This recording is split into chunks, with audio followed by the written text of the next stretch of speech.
আমি আপনাদেরকে আজকে একটা ওয়াদা দিয়ে যাচ্ছি, দাঁড়িপাল্লা মার্কাটা যদি জিতে যায় এবং দাঁড়িপাল্লা জামাত ইসলাম যদি ক্ষমতায় আসে, আপনাদেরকে সুদবিহীন ঋণ দিতে হবে। তবে এখন যদি আপনারা 20,000 টাকা উঠান, তাহলে আশা ব্যাংকে দেওয়া লাগবে আছে 30,000 টাকা। আর জামাত ক্ষমতা এলে আপনাদেরকে 20,000 টাকা দেবে, 20,000 টাকাই নেবে, আপনাদের কাছ থেকে কোনো সুদ নেওয়া হবে না। এবং এই যে মনে করেন, আমি যখন গৌরনদীতে, আমাদের গৌরনদীতে অনেক হিন্দু মা বোনরা তারা এই যে সকালবেলা গিয়ে জমিতে কাজ করে, কথা বলছেন, এই যে জমিতে হিন্দু মা বোনদের কাজ আমার খুব কষ্ট লাগে। দেখেন যে এই যে কষ্ট করে হিন্দু মা বোনদের, আমার খুব খারাপ লাগে যে তারা, আপনারা সবাই কাজ করে খান, নিজের না কাজ করলে সংসারে আগুন জ্বলে না, ভাত হয় না। এই যে মনে করেন আপনাদের প্রতি যে বৈষম্য রাষ্ট্র করতেছে, আপনাদেরকে অল্প দুঃখ চাল দেওয়ার জন্য দিনের পর দিন ইউনিয়ন কাউন্সিলে এসে দাঁড়াই থাকা লাগে, তারপরে আপনার কার্ডের চাল পাওয়ার লাগে আপনার অনেক দিন আই আপনাকে ঘুরে যাওয়া লাগছে, এরপরে ঘুষ দেওয়া লাগছে 500 টাকা 1,000 টাকা, তারপরে এই যে বয়স্ক ভাতা পাওয়ার জন্য টাকা দেওয়া লাগছে।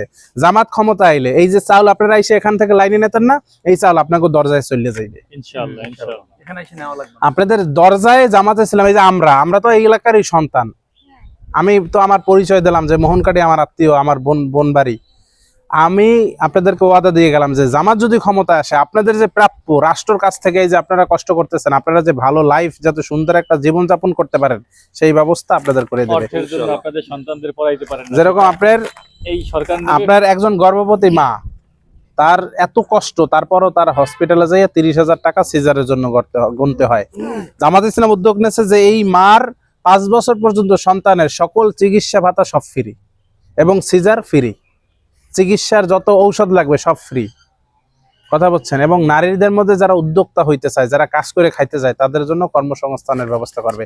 জামাত ইসলাম 5 ঘন্টা মায়েদের জন্য কর্মসংস্থান ব্যবস্থা করছে।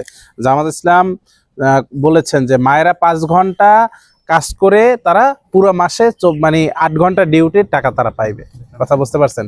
তাই জন্য আপনারা ভয় পান যে জামাত ক্ষমতায় আসলে সমস্যা হবে না। আপনারা জামাত ক্ষমতায় আসলে মায়ের কোলে শিশু যেরকম থাকে, আপনারা সেরকম বাংলাদেশে নিরাপদ থাকবেন, এই ওয়াদা আমরা দিয়ে গেলাম। আপনারা দাঁড়িপাল্লায় ভোট দেবেন, দাঁড়িপাল্লায় ভোট দিলে আপনারা এই সুযোগ সুবিধাগুলো পাইবেন। যারা আছে, ঠিক আছে, তাদের ট্রিটমেন্ট ফ্রি, অনেক আছে না, 60 বছর যখন হয়ে যাবে তাদের চিকিৎসা ফ্রি করে দেওয়া হইবে, কথা বুঝতে পারছেন। আজকে আপনারা একটা সমস্যায় পড়লে ইউনিয়ন কাউন্সিলে যাওয়া লাগে, সেখান থেকে ফিরিয়ে দেওয়া হয়, আবার থানায় গেলে ওসি কয় টাকা না দিলে হইবে না। কিন্তু এইরকম টাকা খাওয়ার দিন শেষ হয়ে যাইবে, টাকা কোনো জায়গায় দেওয়া লাগবে না, আপনার দরবারে মানে আপনার ঘরের সামনে সব চলে আসবে। আপনি ফোন দেবেন 999, পুলিশ আপনার কাছে চলে আসবে, কি সেবা লাগবে। পুলিশ যদি টাকা চায়, আসতে পুলিশের লাল কার্ড দেখাই দেবেন, পুলিশের চাকরি আর করার দরকার নাই, কথা বুঝছেন কিনা। আমরা এই জন্য পুলিশকেও বেশি করে বেতন দেবো, যাতে তাদের ঘুষ না খাওয়া লাগে, ঠিক আছে। তাহলে ইনশাল্লাহ হিন্দু মা বোনদের ভোট দাঁড়িপাল্লার পক্ষে হোক, ঠিক আছে। দোয়া করবেন আমাদের জন্য। লিফলেট থাক, একটা দিয়ে দাও, আপা একটা নিয়ে যান।